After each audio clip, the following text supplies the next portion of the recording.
Iran, Israel और America के 28 दिनों के इस युद्ध ने दुनिया को पैरों पर खड़ा कर दिया है। दुनिया भर के कई ऐसे देश हैं जहां तेल के लिए और गैस के लिए हाहाकार मचा हुआ है। लेकिन इस पूरे युद्ध में सबसे ज़्यादा नुकसान किसको हुआ, सबसे ज़्यादा फायदा किसको हुआ और सबसे ज़्यादा घाटा किसको हुआ, वो आपको समझ में आ जाएगा।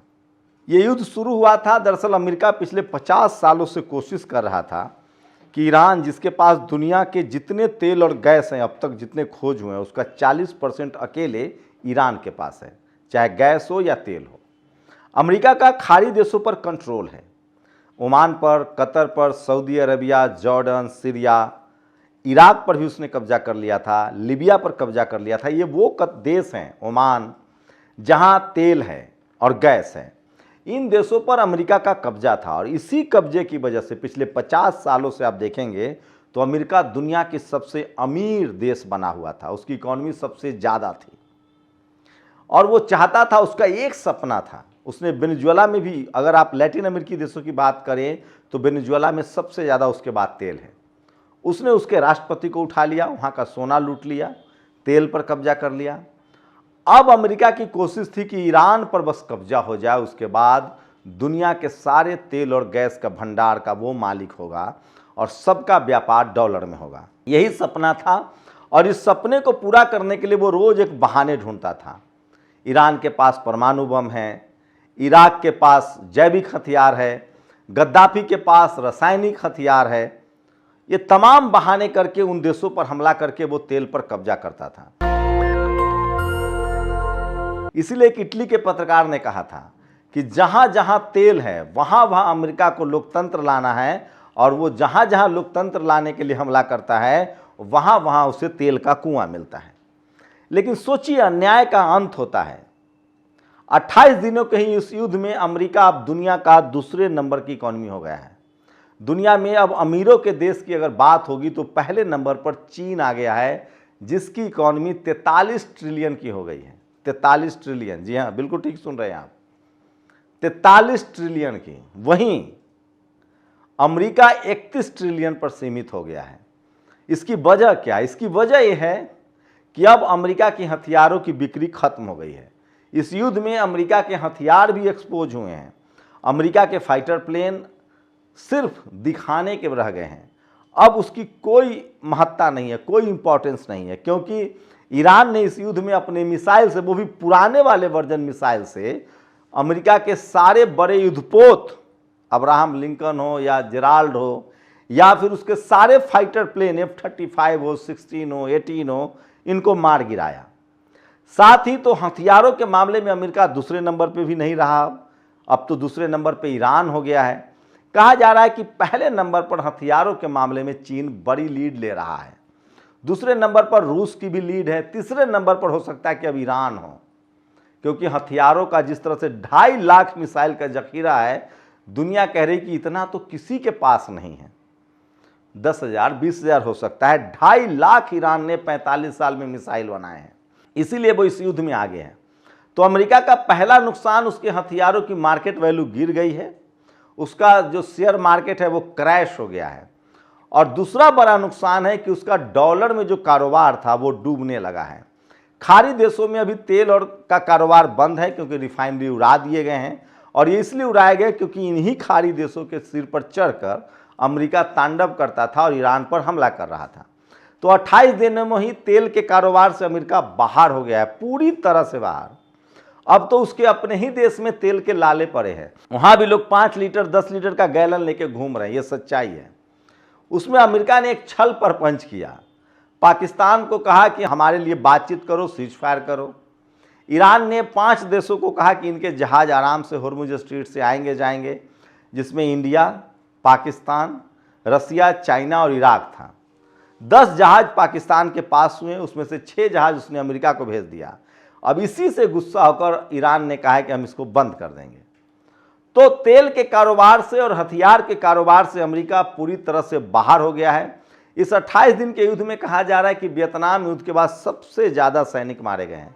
खुद ईरान ने जो इनपुट दी है वो भी काफ़ी खतरनाक है। 5,000 के करीब अमेरिकन सैनिक मारे गए हैं, जबकि ये खबरें छुपाई जा रही है। और इजरायलियों की तो पूछिए मत, उस पर भी आऊँगा। तो अमेरिका को सबसे बड़ा झटका लगा और इसलिए अमेरिका अब चीन के सहारे है और वो शी जिनपिंग से रिक्वेस्ट कर रहा है कि हमसे मिल तो लीजिए, मैं खुद आ रहा हूँ आपके देश चीन, हम आपसे मिलना चाहते हैं। तो 28 दिनों के युद्ध में अमेरिका की बादशाहत पूरी तरह से खत्म हो गई है, उसकी इकॉनमी ध्वस्त हो गई है, उसकी हथियारों की पोल पट्टी पूरी तरह से खुल गई है और अब दुनिया का कोई भी देश अमेरिका से हथियार खरीदने के लिए तैयार नहीं है। तो 28 दिनों के इस युद्ध में बड़ा जो नुकसान हुआ है उसमें पहले नंबर पर अमेरिका है। अब बात करते हैं इजराइल की। अब तक इजराइल का सपना था ग्रेटर इजराइल का। ग्रेटर इजराइल वो बनाना चाहता था जिसमें उसकी कोशिश थी कि पहले फिलिस्तीन पर कब्जा करेंगे क्योंकि उसके पास एयरफोर्स, नेवी और सेना नहीं था, और उस पर उसने बमबारी की, एकदम से मलबे में तब्दील कर दिया। उसके बाद उसने लेबनान पर भी बमबारी की। दुनिया को लगा कि ईरान के खिलाफ भी इजराइल जीत जाएगा। अमेरिका और इजराइल की जो दोस्ती है, ये जो दोनों का कॉम्बिनेशन है, ये डेडली कॉम्बिनेशन है। लेकिन सोचिए 28 दिनों के बाद ही जैसे ही अमेरिका इस युद्ध से बाहर हुआ, इजराइल की शामत आ गई। रोज लगभग 500 मिसाइल इजराइल पर दागे जा रहे हैं और सिर्फ ईरान नहीं दाग रहा है। फिलिस्तीन में जो इजरायली फौज है जमीन पर, उसको हमास के लड़ाके मार रहे हैं। वहीं बगल वाला जो लेबनान है जिसका लड़ाका है हिजबुल्लाह, वो भी बदला ले रहा है और वो उसके पास भी कहा जा रहा है कि 1.5 लाख मिसाइल की क्षमता है। वो भी लगातार हमला कर रहा है और इसलिए दो तरह से इजराइल जो है वो घिर गया है। एक हमास की तरफ से घिर गया है और एक लेबनान की तरफ से घिर गया है। वहीं कहर ढा रहा है हुती। पिछले युद्ध में भी हुती ने लाल सागर में मोर्चा खोला था और कई अमेरिकी जहाज़ों पर निशाना बनाने की कोशिश की थी, लेकिन वो कामयाब नहीं हुआ था। लेकिन इस बार होर्मुज स्ट्रीट में दर्जनों जहाज को जला दिया गया है। बड़े बड़े युद्धपोत को अमेरिका ने के युद्धपोत को ईरान ने निशाना बनाया है। तो इजराइल की क्या हैसियत है जब अमेरिका ही पीछे हट गया है। लेकिन इस युद्ध से फायदा किसको हो रहा है? ये तो तय है कि अमेरिका बर्बाद हो चुका है। इस युद्ध से सबसे ज़्यादा नुकसान जो है अमेरिका को है। इजराइल का तो जो होगा सो होगा, क्योंकि उसको तो वो सब भुगतना है, उस सब की भरपाई करनी है जो उसने फिलिस्तीन के साथ किया है, लेबनान के साथ किया है। ईरान ने कहा है कि कोई समझौता नहीं होगा। ईरान, अमेरिका और इजराइल के नाम पर तो कोई समझौता नहीं होगा। इजराइल पर तो समझौता ही नहीं होगा। अमेरिका इस युद्ध से निकल जाए, हम खाड़ी देशों पर, उसके अड्डों पर हमला नहीं करेंगे, वो खाड़ी देश समझे। लेकिन ईरान एक डिप्लोमेटिक कोशिश भी कर रहा है। वो खाड़ी देशों को उसने कहा है कि हम एक क्षेत्र के लोग हैं, एक रीजन के लोग हैं, एशिया के लोग हैं, एशिया के देश है, हमारी सुरक्षा अमेरिका कैसे कर सकता है? वो हमें सिर्फ इस्तेमाल कर रहा है, हमारे तेल को लेकर। हमें इस्तेमाल नहीं होना, और इसके लिए कतर तैयार हो गया, तुर्की तैयार हो गया है। इजराइल की वो तमाम कोशिश नाकाम हो गई। इजराइल ने कई बार कोशिश की तुर्की पर बम फोड़े, खाड़ी देशों के लोगों को मारा ताकि वो लोग गुस्से में ईरान पर हमला कर दें। लेकिन ये सारे देश जान गए कि जब ईरान से अमेरिका नहीं लड़ पा रहा है तो हमारी क्या हैसियत है, क्योंकि ये लोग तो सब के सब अमेरिकन हथियार पर निर्भर हैं। तो खाड़ी देशों से अमेरिका का बोरिया बिस्तर बंध गया है। वहीं इजराइल का तो वो हश्र होगा कि आप कल्पना नहीं कर सकते हैं। खामनेई ने कहा था कि हम इनको नक्शे से गायब कर देंगे, और वो होने जा रहा है। लेकिन इस युद्ध से सबसे ज़्यादा फायदा किसको है? सबसे ज़्यादा फायदा है तो ईरान को खुद है। ईरान ने अब डंके की चोट पर कहा है कि मैं न्यूक्लियर पावर वाला देश हूँ और मेरे पास अब न्यूक्लियर वेपन है और मैं उसे मिसाइल में लेकर किसी भी दुश्मन देश जो हम पर हमला करेगा उस पर मैं मार सकता हूँ। हाँ, शर्त यह है कि मैं पहले हमला नहीं करूँगा, लेकिन अगर मेरी संप्रभुता, मेरे देश पर खतरा हुआ तो मैं हमला करूँगा। साथ ही 45 साल की सारी बंदिशें खुद ब खुद समाप्त हो गई है। अब वो ईरान दुगना तेल का उत्पादन कर रहा है और दुगनी कीमत पर ही बिक रहा है। इस युद्ध से पहले तेल की मैक्सिमम कीमत 50 से 60 डॉलर प्रति बैरल था, अब 100 से 150 डॉलर प्रति बैरल है। तो ईरान ने तेल भी महंगा कर दिया है और तेल का उत्पादन भी बढ़ा दिया, लेकिन वो उन देशों को तेल नहीं देगा जो अमेरिका और इजराइल की मदद कर रहे हैं। वहीं ईरान एक कानून बना रहा है कि होर्मुज स्ट्रीट से जो भी जहाज जाएगी उसका हमें टैक्स मिलना चाहिए, क्योंकि उसे युद्ध में नुकसान हुआ है। लेकिन उसमें भी वो कह रहा है कि हम उन देशों को रियायत देंगे जो अमेरिका इजराइल के साथ नहीं है।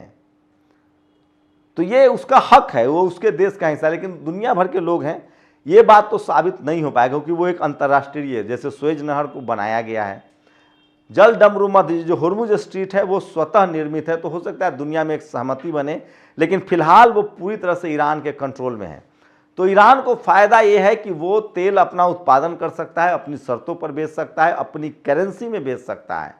साथ ही उसने 45 साल के सारी बंदिशें उस पर से खत्म हो रही है। दूसरा बड़ा फायदा रूस को है। रूस यूरोप को भी तेल देता है, एशिया को भी तेल देता है। रूस ने अब सबसे ज़्यादा कमाई की है। पहले वो भी $60 प्रति बैरल बेच रहा था, अब वो $150 से $100 प्रति बैरल बेच रहा है, और वो भी कह रहा है कि हमको जिसको मर्जी होगा उसी को देंगे, नहीं मन होगा तो नहीं देंगे। रूस खार खाए हुए यूरोप से, अमेरिका से, क्योंकि यूक्रेन में वो फंसा हुआ है। यूक्रेन को वो मदद कर रहा है, यूरोप और रूस अमेरिका। अब तो अमेरिका ने कह दिया कि मेरा यूक्रेन से कोई लेना देना नहीं है, क्योंकि उसे अब खुद बचना है। तो वो रूस और चीन के सामने ठुमका लगा रहा है। दरअसल उसको यही शब्द इस्तेमाल करना चाहिए कि डोनाल्ड ट्रंप जो है वो रूस और चीन के सामने अब ठुमका लगा रहा है कि हमें बचा लो, हमें यूक्रेन से कोई लेना देना नहीं है। अब वो दो ही काम करेगा, रूस को कहेगा कि तुम यूक्रेन पर कब्जा कर लो, हमें बख्श दो, और चीन को जाकर कहेगा कि तुम वियतनाम पर कब्जा कर लो, हमें बख्श दो। ये अमेरिका है। सोचिए, अमेरिका किसी का सगा नहीं है जिसको अमेरिका ने ठगा नहीं है। सोचिए हमारी विदेश नीति कहाँ जा रही थी। वो तो अच्छा हुआ कि ईरान से हमारे रिश्ते ज़्यादा बेहतर हैं। तो इस युद्ध में ईरान पूरी तरह से आज़ाद हो गया है, फिलिस्तीन आज़ाद हो गया है, लेबनान आज़ाद हो गया है, क्यूबा पर अब कोई कब्जा नहीं करेगा, ग्रीनलैंड पर कोई कब्जा नहीं करेगा, इराक पूरी तरह से आज़ाद हो गया है, सीरिया भी आज़ाद हो जाएगा, और अब खाड़ी देश भी अमेरिका से अपना पीछा छुड़ा लेंगे। वहीं रूस को भी फायदा है, क्योंकि उसकी तेल की कीमत बढ़ गई है और वो यूरोप को मनमाने ढंग पर तेल दे रहा है। क्योंकि पहले यूरोप को और अमेरिका को तेल खाड़ी देश देते थे, तो वो लोग रूस और ईरान से तेल ही नहीं लेते थे, लेकिन खाड़ी देशों के सारे तेल सिस्टम को उड़ा दिया गया है। अब तेल बेचने की ताकत सिर्फ दो देशों के पास है, ईरान के पास और रूस के पास। तो वो अपनी शर्तों पर तेल दे रहा है। उससे भी तीसरा फायदा वाला जो देश है वो है चीन। ईरान ने कहा है कि हम सारे तेल के कारोबार जो है वो युआन में करेंगे, और साथ ही चीन के जो हथियार है, उसकी जो तकनीक है, उसकी दुनिया में असर है, क्योंकि अमेरिका को भी पता चल गया कि इस युद्ध में चीन भी ईरान के साथ है। तो इस युद्ध में 28 दिनों में सबसे ज़्यादा नुकसान अमेरिका का हुआ है। इजराइल का तो पूछिए मत, उसको तो जो हाल होगा वो आपको पता चल जाएगा 10 दिनों में। हम लोग अपडेट देते रहेंगे। आर्थिक रूप से ईरान आज़ाद हो गया है, वो स्वतंत्र हो गया है, और उसके पास परमाणु विपन भी है, और उस पर जो बंदिशें थी वो सब खत्म हो गया है। वही रूस हो सकता है कि यूक्रेन पर कब्जा कर ले, क्योंकि अमेरिका अब इस युद्ध से पीछे हटेगा। ये आज तक की स्थिति है। आप लोग अपनी राय जरूर दीजिए। शुक्रिया। दस्तक की आपसे गुजारिश है कि अगर इसको बचाना चाहते हैं तो नेशनल दस्तक को सब्सक्राइब करने के लिए रेड कलर के सब्सक्राइब बटन को दबाएं, फिर बेल आइकन की घंटी दबाएं। नेशनल दस्तक को बचाने के लिए बहुत जरूरी है कि हर खबर को शेयर करें, लाइक करें, कमेंट जरूर करें।